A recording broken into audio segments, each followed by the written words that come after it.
और बच्चों कैसे हैं आप लोग? हमेशा मुस्कुराते रहो, ठीक है। आगे देखते हैं। ये हम लोग कॉम्पिटेंसी बेस्ड क्वेश्चन की सीरीज में तीसरा क्वेश्चन आज देखने जा रहे हैं। प्रॉब्लम क्या कह रहा है कि ये आई थिंक अगेन आपका सीबीएसई का पीवाईक्यू है, क्लास 10th का, ठीक है। कह रहा है कि find an acute angle theta, theta के एक एक्यूट एंगल थीटा है। एक्यूट एंगल समझ गए ना, अब तो समझ में आ गया होगा। एंगल 0 से 90 डिग्री के बीच में होता है तो उसे एक्यूट एंगल कहते हैं। वेन देखो सारे आंसर क्या दिया हुआ है, 60, 30, 90 और 45। 90 तो ऐसी सॉल्यूशन से बाहर चला गया क्योंकि राइट एंगल हो गया, ठीक है। तो एक्यूट एंगल रहा नहीं, तो ऑप्शन आपके सिर्फ 3 पॉसिबल है, ए, बी और व्हाट, डी। अब आगे देखते हैं। वेन कंडीशन क्या गिवन है कि cos theta minus sine theta upon cos theta plus sine theta, इसकी वैल्यू कितनी दी हुई है, 1 माइनस √3 अपॉन 1 प्लस √3 दी हुई है।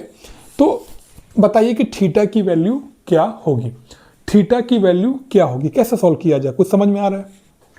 एक तरीका है ऐसे मल्टीप्लाई करे, क्रॉस मल्टीप्लाई करे, बट हाँ देखो एक तरीका क्या है कि इसको इधर मल्टीप्लाई करें, इसको इधर मल्टीप्लाई करें, आप कुछ देर सॉल्व करें और फिर वहाँ से थीटा की वैल्यू को निकालें। पर ये तरीका क्या हो जाएगा, ये तरीका फिर बहुत ही हैक्टिक हो जाएगा हमारे लिए। तो एक आसान तरीका देखो इस प्रॉब्लम को सॉल्व करने का क्या होता है। जैसे क्वेश्चन देखो क्या बोला है, cos theta minus sine theta upon cos theta plus sine theta की वैल्यू बताओ बेटा यहाँ पे कितनी दी हुई है, 1 माइनस √3 अपॉन 1 प्लस √3 दी हुई है, ठीक है। अब देखो एक तरीका होता है कंपैरिजन, एक तरीका क्या होता है बेटा प्रॉब्लम को सॉल्व करने का, कंपैरिजन होता है। और मैं आपको एक नया तरीका सिखाता हूं, ठीक है। कंपैरिजन करके हम इस थीटा की वैल्यू को कैसे निकाल सकते हैं। एक बात देखो यहाँ पे ये वाला टर्म भी 1 लिखा है, यहाँ पे 1 लिखा है, बट यहाँ पे 1 लिखा और यहाँ पे क्या लिखा है, कॉस थीटा और कॉस थीटा लिखा है। तो क्यों ना पहले इसको क्या बना लिया जाए, 1 बनाया जाए।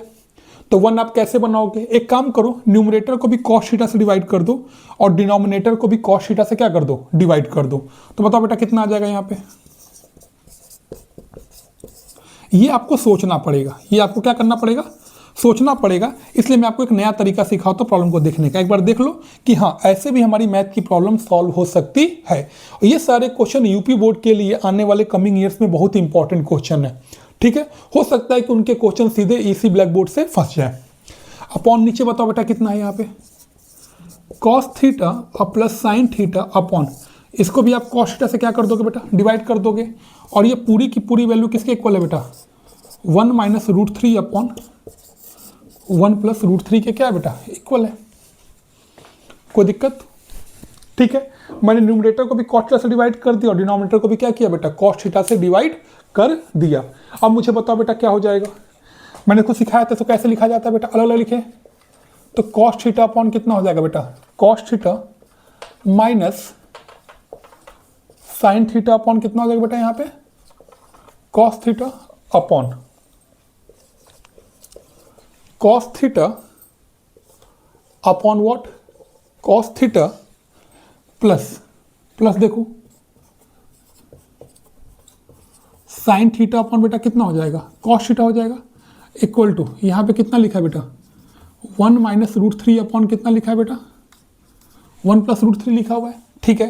कॉस थीटा कट जाएगा तो बताओ बेटा कितना बचेगा, 1 minus sine theta upon cos theta बताओ कितना हो गया बेटा, tan theta upon 1 plus what, tan theta. देखो हमारा क्वेश्चन हो गया सॉल्व। इक्वल टू बेटा बताओ यहाँ पे कितना लिखा है, 1 माइनस √3 अपॉन कितना लिखा है बेटा, 1 प्लस √3 लिखा है। देखो यहाँ पे मैंने क्या किया, कॉस थीटा कट के 1 आ जाएगा, माइनस का माइनस, साइन अपॉन कॉस क्या होता है, tan थीटा होता है, cos by cos 1 plus sign by cos क्या आ गया बेटा, tan थीटा आ गया। समझ में आ गया।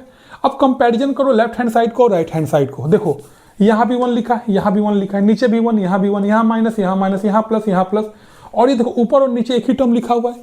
यहाँ भी देखो ऊपर और नीचे क्या किया हुआ है, एक ही टर्म लिखा हुआ है। इसका मतलब अगर हम कंपैरिजन करें तो इसका मतलब tan थीटा की वैल्यू किसके इक्वल लिखी हुई है बेटा, √3 के इक्वल लिखी हुई है। tan थीटा की वैल्यू √3 के क्या लिखी है बेटा, इक्वल लिखी हुई है, ठीक है। तो थीटा का मतलब यहाँ से बताओ, और tan थीटा की वैल्यू √3 किस एंगल पे होती है बेटा, tan ऑफ 60 डिग्री। कब होती है, tan ऑफ 60 डिग्री पे होती है। तो थीटा बताओ यहाँ से कितना आ जाएगा बेटा, theta equal to 60 degree. Theta equal to कितना आ गया बच्चा? 60 डिग्री। अच्छा लगा नया तरीका सीख करके? बस ऐसे ही मस्त रहना एकदम। देखो क्या किया हमने देखा कि यहाँ पे 1 लिखा है, यहाँ 1 लिखा है, यार यहाँ कॉस कॉस लिखा हुआ है, सेम टर्म लिखा है पर अलग अलग। उधर राइट हैंड साइड में 1 लिखा है और लेफ्ट में क्या लिखा है? कॉस लिखा है। हमने क्या दिमाग लगाया, इसको 1 कैसे बना सकते हैं? हमने न्यूमरेटर और डिनोमिनेटर दोनों को कॉस से क्या कर दिया? डिवाइड कर दिया। और जब हमने कॉस से डिवाइड किया तो मुझे बताओ कितना आ गया? Cos by cos minus sine by cos. पहले सिखा रखा हूँ कैसे लिखा जाता है, this upon this minus this upon this, this upon this plus this upon this हो गया। कॉस से कॉस कट गया। अब देखो सब कुछ सेम है, ये भी tan थीटा, ये भी tan थीटा, √3 बाकी सब देखो सेम है। इसका मतलब tan थीटा √3 के क्या है? बराबर है। और tan थीटा इक्वल टू √3 हो गया। तो थीटा कितना आ गया बच्चे आपका? और √3 कब होती है value? tan of 60 degree. Value कब होती है बेटा? tan ऑफ 60 डिग्री पे होती है। कंपैरिजन कर देंगे, थीटा कितना आ जाएगा बच्चा? 60 डिग्री। समझ में आ गया? ठीक है, मैं पीछे हटो, इसका स्क्रीनशॉट ले लो, फिर मैं अगला क्वेश्चन लेके आता हूँ। Okay, thank you.